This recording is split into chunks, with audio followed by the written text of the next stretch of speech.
Welcome to AI Ascent with Dr. Jonathan Luckett, the podcast where we explore the heights of artificial intelligence and its impact on our world. I'm your host for this episode, and today we're diving into a groundbreaking document that's set to shape the future of AI in the United States, America's AI Action Plan, published by the White House in July 2025. This comprehensive strategy, initiated by President Donald J. Trump's Executive Order 4179, isn't just a policy paper. It's a bold declaration that positions AI breakthroughs as central to reshaping the global balance of power, sparking entirely new industries, and revolutionizing how we live and work. The plan emphasizes a national security imperative to secure unquestioned technological dominance, particularly against global competitors like China. At its core, America's AI Action Plan is built upon three interconnected pillars: accelerate AI innovation, build American AI infrastructure, and lead in international AI diplomacy and security.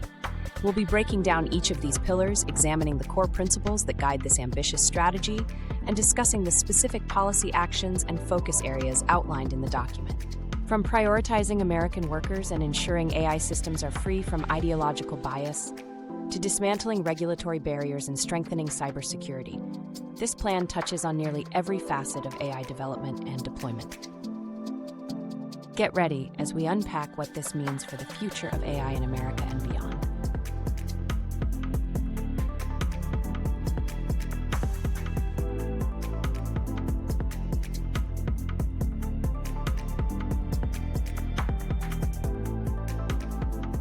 Welcome to the Deep Dive. Today, we're jumping into something huge, artificial intelligence. It's already starting to reshape, well, everything, isn't it? New industries, how we live, how we work. Absolutely. It's a massive frontier. And for this deep dive, we're looking at a key document, America's AI Action Plan. This came out of the White House, July 2025. Right. And our mission really is to unpack it. It's this big strategic roadmap, isn't it? All about making sure the U.S. leads in what people are calling the global AI race. That race metaphor is front and center. President Trump's opening statement in the plan is pretty striking. It says AI could reshape the global balance of power, create entirely new industries, and revolutionize the way we live and work. It really leans into that national security angle too. Achieving and keeping, what was the phrase?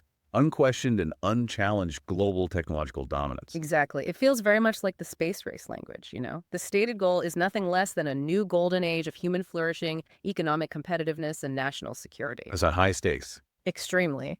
They see AI not just as a tool, but as this catalyst for a national resurgence. And the sheer ambition. Wow. The plan says AI is like an industrial revolution, an information revolution, and a renaissance all at once. Yeah, that line jumps out. It's a lot to claim, right? An industrial revolution and an information revolution and a renaissance. It really sets the scale, doesn't it? Yeah. So how do they propose to tackle something that, monumental? Okay, so they break it down. The whole strategy is built around three core pillars. That's the framework. Okay, what are they? First, accelerating AI innovation.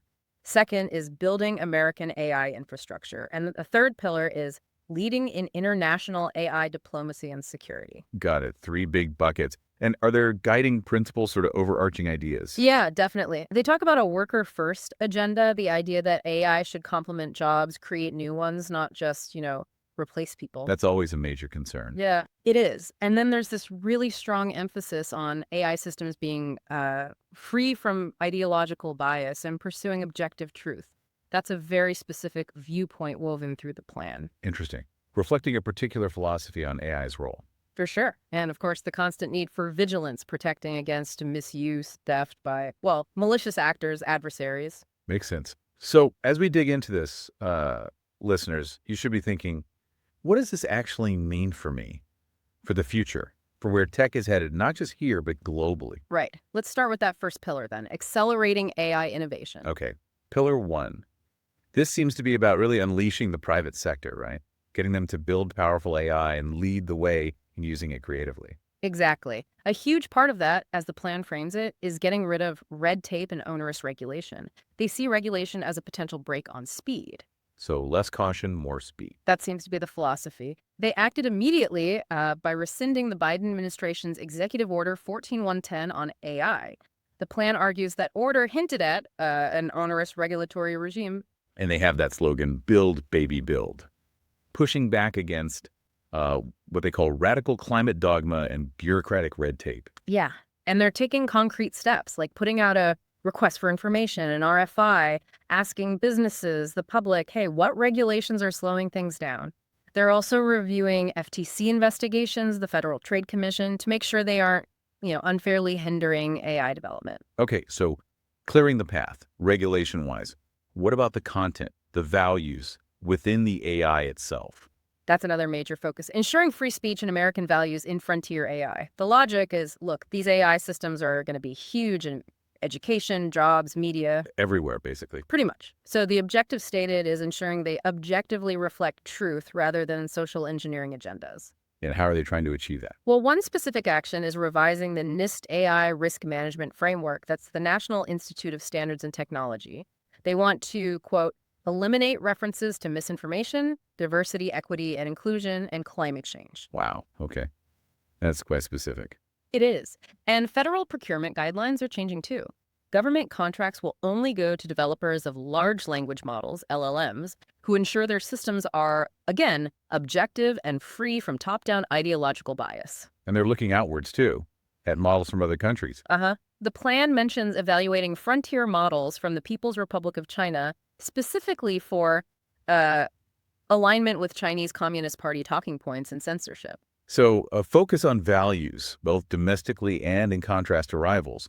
What about the types of models? Right. The plan also highlights encouraging open source and open weight AI. These are seen as really valuable for innovation, especially for startups. Why open source specifically? Well, it helps smaller players innovate. Also good for businesses or government handling sensitive data. Maybe they want to run it themselves. And critical for academic research, keeps things more transparent and collaborative. Makes sense. So how do they plan to support these open models? Compute power is always the issue, right? Exactly. Big compute is expensive. So the strategy includes ensuring startups and academics get access. They want to improve the financial market for compute, make it more like a commodity market, easier to buy and sell access. Interesting idea. Like trading compute time. Sort of. They also mentioned partnering with big tech companies and building out the National AI Research Resource Pilot, the NRR. That's aimed directly at giving researchers computing resources. Okay, so boosting innovation, supporting open models. But what about actually using the AI? Good point. The plan identifies adoption as a key bottleneck, especially in big established sectors like healthcare. Things move slowly there sometimes. Yeah, you hear that a lot, inertia. Right. So the plan calls for a more dynamic try-first culture. Be willing to experiment more. How do you encourage that? They're proposing things like regulatory sandboxes or AI centers of excellence. These are basically safe spaces to test AI applications without all the usual hurdles, initially at least. So controlled testing grounds. Exactly. And also launching efforts specific to certain domains, healthcare, energy, agriculture, to develop and push for national standards. Plus, they want the DoD and the intelligence community, the IC, to constantly assess how fast competitors are adopting AI. Keeping an eye on the competition's speed. And prioritizing gathering intel on what foreign labs are doing with their most advanced, their frontier AI projects. It's all about speed and strategic awareness. Okay, we mentioned workers earlier. How does this pillar address the workforce? Yes, empowering American workers. That worker-first AI agenda we talked about. The vision is AI complementing work, creating new industries, high-paying jobs. Building on previous orders. They reference those April 2025 executive orders, one on AI education for youth, the other on preparing people for skilled trade jobs. So what are the specific actions for workers? Things like prioritizing AI skill development and education funding, making it clear companies can reimburse workers tax-free for AI training. Also, commissioning studies on AI's real impact on the job market creation, displacement, wages. And help for those who are displaced. Yes, leveraging funds for rapid retraining for people whose jobs are impacted by AI. Okay, what about the physical world? Manufacturing. That's in here too, supporting next-generation manufacturing. AI is key for drones, self-driving cars, robotics, all the physical stuff. The goal being? America and its allies should be the world-class manufacturers of these technologies. So that means investing in the underlying manufacturing tech and figuring out supply chain issues for things like robotics and drones. Right, can't build it if you can't get the parts. Now, what about science itself? Big focus there, investing in AI-enabled science and building world-class scientific data sets. AI isn't just a tool for science, it's changing how science is done. Like predicting protein structures. Exactly, or designing new materials. The plan even suggests AI could eventually formulate hypotheses and design experiments. That's pretty futuristic. It is. Actions include investing in automated cloud-enabled labs, pushing researchers to release high-quality data publicly. Data's the fuel, right? Absolutely. They call high-quality data a national strategic asset. Federally funded researchers will have to disclose the non-proprietary data sets their AI models use. And I saw something about sequencing life on federal lands. Yeah, that's a fascinating specific idea. Exploring a whole genome sequencing program for life on federal lands. Think of the massive unique data set that could create for training future biology AI models. Wow. Okay, alongside using AI for science, what about improving AI itself, the core science? Critical point. Advancing the science of AI. The U.S. needs to stay the leader in fundamental breakthroughs, so investing in theoretical, computational, experimental research. And tackling that black box problem, Yes. where we don't fully understand how these big models work. Yes, that's crucial, especially for national security. If you can't predict or understand why an AI does something, using it in high-stakes situations is risky. The plan acknowledges their inner workings are poorly understood. So what's the plan there? Launching a DARPA program, Defense Advanced Research Projects Agency, focused on AI interpretability, making them more controllable, more robust against attacks. Also, coordinating AI hackathons to basically poke and prod these systems, find vulnerabilities, test transparency. Trying to open the box. Okay, what about checking if AI actually works as intended? Evaluations. Yep, building an AI evaluations ecosystem and government adoption. Evaluations are key for trust, right? Especially in regulated areas like healthcare or finance. So setting standards for testing. NIST will publish guidelines for federal agencies to run their own evaluations, and they'll invest in AI test beds, those secure, real-world pilot environments we mentioned, for agriculture, transportation, healthcare, etc. And getting the government itself to use AI more. Big push there. For efficiency, effectiveness, they're formalizing the Chief Artificial Intelligence Officer Council, setting up talent exchange programs so AI experts can move between government and industry. Bringing expertise in-house. Right.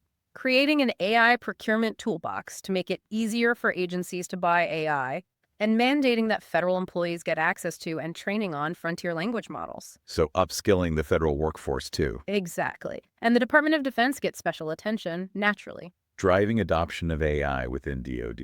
What's unique there? Well, transforming warfighting, obviously, but also just streamlining back office stuff.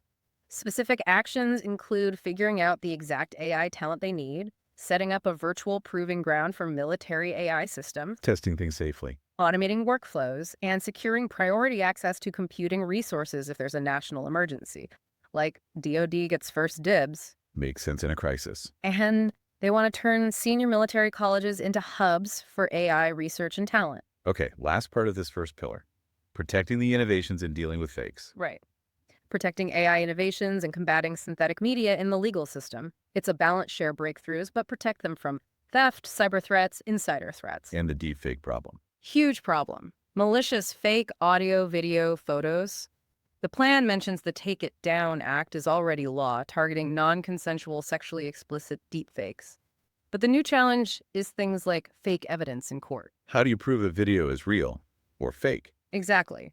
So they're developing NIST's Guardians of Forensic Evidence Deepfake Evaluation Program into a formal guideline. And the Department of Justice, the DOJ, will issue guidance for agencies on adopting standards for authenticating digital evidence, similar to proposed updates to the federal rules of evidence. Okay, that's a lot under Pillar First, accelerating innovation. Let's move to Pillar 6, building the infrastructure. Right, Pillar 2, build American AI infrastructure. This gets down to the physical nuts and bolts. AI needs massive data centers and critically massive amounts of power. And the plan says AI is the first digital thing that really challenges our energy capacity. Yeah, that's a stark quote. AI is the first digital service in modern life that challenges America to build vastly greater energy generation than we have today. That's a big statement. So how do you build all that fast enough? Permitting is usually slow. That's the first hurdle they identify. Streamline permitting for infrastructure. The plan says current environmental reviews and regulations make it almost impossible to build this infrastructure with the speed that is required. So speed up the approvals. Exactly. They note the administration already reformed NEPA, the National Environmental Policy Act, and started modernizing permitting tech. Now they want new categorical exclusions under NEPA specifically for data centers, which means shorter reviews. Cutting down the environmental assessment time. Right. Also expanding the Fast T41 process, which is meant to speed up big infrastructure projects, exploring a nationwide Clean Water Act permit for data centers, and even making federal lands available for building data centers and power plants. Opening up federal land for this. And a key security rider on all this, making sure the tech used in this infrastructure is free from foreign adversary information and communications technology and services. Supply chain security again. Okay, so faster permitting, secure supply chains. Yeah. What about the grid itself, the power? That's the next piece. Developing a grid to match the pace of AI innovation. The grid needs a serious upgrade. What's the strategy? It's threefold. Stabilize the grid of today, optimize existing resources, and grow the grid for the future. Okay, what does that mean in practice? Stabilizing means preventing premature decommissioning of existing power plants. Optimizing means using advanced tech to manage transmission better. And growing means prioritizing interconnection for reliable sources. They mention enhanced geothermal, nuclear fission, and fusion. Leaning into nuclear and geothermal for future growth. Seems to be the direction. Then there's manufacturing the chips themselves. Right, restoring American semiconductor manufacturing, bringing chip making back home. Yeah, for jobs, tech leadership, supply chain security. The Commerce Department's Cheech PS program office is key here, but the plan says it's being revamped to focus on delivering a strong return on investment and removing all extraneous policy requirements. Removing requirements tied to. Things that aren't directly about chip production, like certain social or environmental goals that were previously attached to CHIPS funding. Got it. Focusing purely on the chips. And using AI in chip manufacturing itself to speed things up. A feedback loop. Okay. What about secure facilities for government data? Critical point. Building high-security data centers for military and IC usage. If you're running AI on classified data, the data center needs to be incredibly secure, resistant to nation-state attacks. So new standards for those. Exactly. New technical standards for high-security AI data centers and pushing agencies to use secure, classified compute environments. Makes sense. And who builds and runs all this? Yeah. Need workers for that too. Yep. Training a skilled workforce for AI infrastructure. This isn't just coders, it's electricians, advanced HVAC technicians, the people who actually build and maintain the physical stuff. The trades are crucial here. Absolutely. So a national initiative to identify the most needed jobs, supporting industry training programs, and getting kids in middle and high school exposed early through pre-apprenticeships. Building that pipeline. Okay. Infrastructure needs cybersecurity too, right? Definitely. Bolstering critical infrastructure cybersecurity and promoting secure by design AI. AI can help defend networks, but AI systems themselves need to be secure, especially if they're used in critical areas. Secure by design means building security in from the start. Right, not adding it on later. Robust, resilient. Actions include setting up an AI information sharing and analysis center, an AI ISAC run by DHS so organizations can share threat info. Like ISACs for other sectors. Exactly. Also refining DoD's frameworks for responsible and generative AI and publishing an IC standard for AI assurance, basically, how you guarantee an AI system is reliable and secure. And what if something does go wrong? Incident response. Last part of Pillar 2. Promoting mature federal capacity for AI incident response, planning for failures. Like having emergency kits. Sort of. Making sure AI risks are included in incident response standards and plans. Developing technical capabilities, maybe specialized flyaway kits for AI incidents. And updating CISA's cybersecurity response playbooks to specifically include AI scenarios. Planning for the worst, hoping for the best. Okay, that covers infrastructure. Let's move to the final pillar, number 3. Pillar 3. Lead in international AI diplomacy and security. This is about America's role in the world regarding AI, promoting U.S. tech, but also protecting it from adversaries. So exporting AI. Yes, exporting American AI to allies and partners. The idea is to offer the whole package, hardware, models, software standards to friendly nations.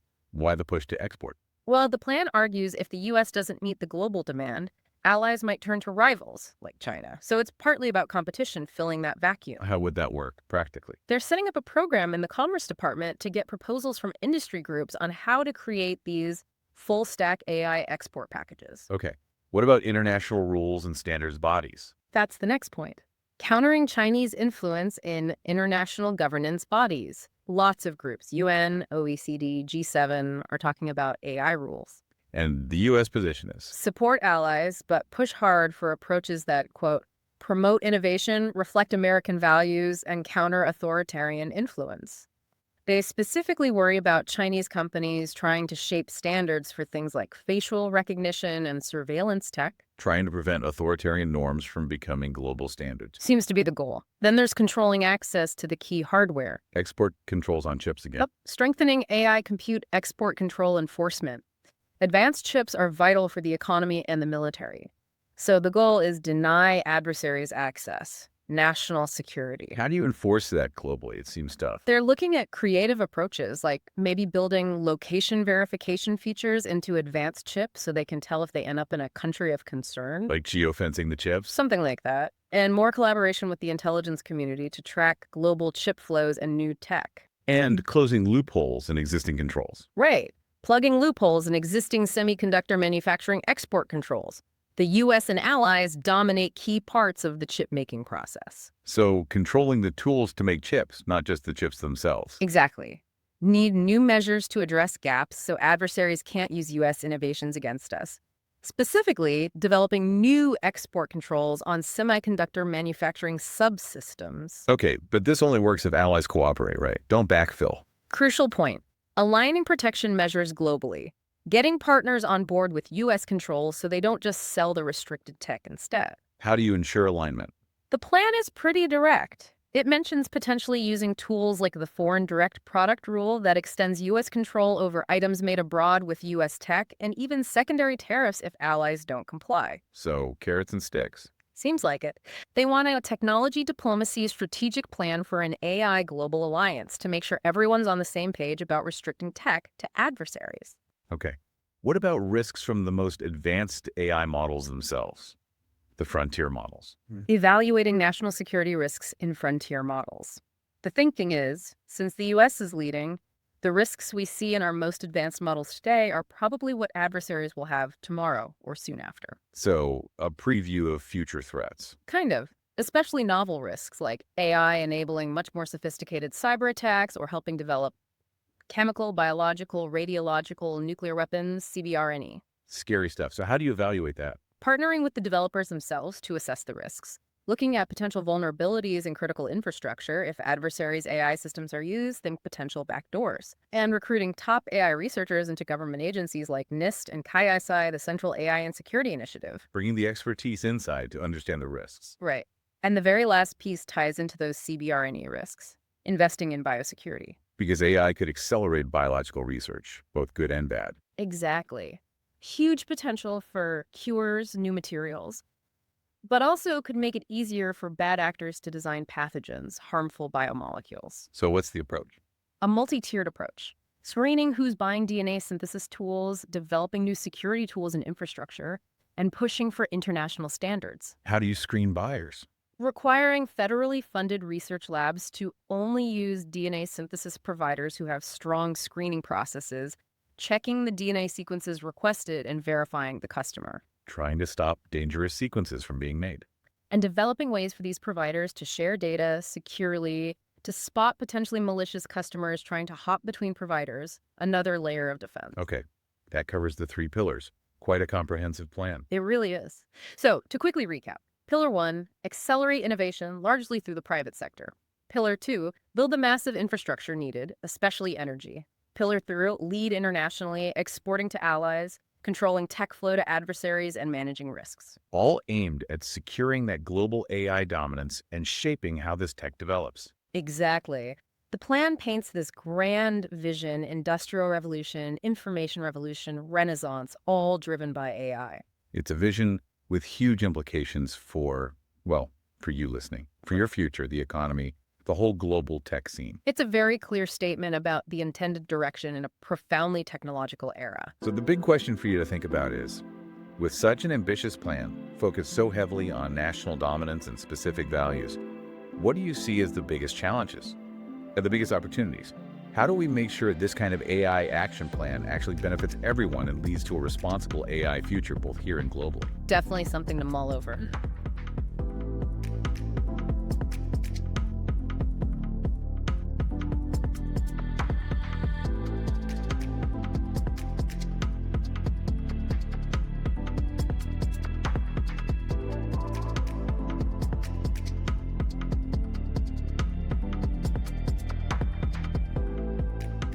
That brings us to the end of another insightful episode of AI Ascent.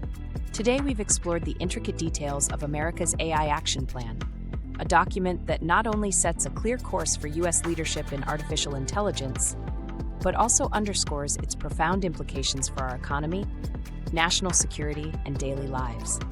We've seen how this assertive, yet private sector-focused strategy aims to ensure U.S. dominance through rapid innovation fueled by deregulation, robust infrastructure development, and an aggressive international posture to export American AI while countering adversaries. The plan truly envisions AI as the catalyst for an unprecedented era, an industrial revolution, an information revolution, and a renaissance, all at once. It's a vision that promises to transform industries, education, and even scientific discovery, all while vigilantly addressing potential risks. As we've discussed, the emphasis on a worker-first approach, objectivity in AI systems, and constant vigilance against misuse highlights a balanced perspective on this powerful technology. Join me next time on AI Ascent as we continue to climb to new understandings of artificial intelligence. Until then, this is AI Ascent with Dr. Jonathan Luckett. Thank you for listening.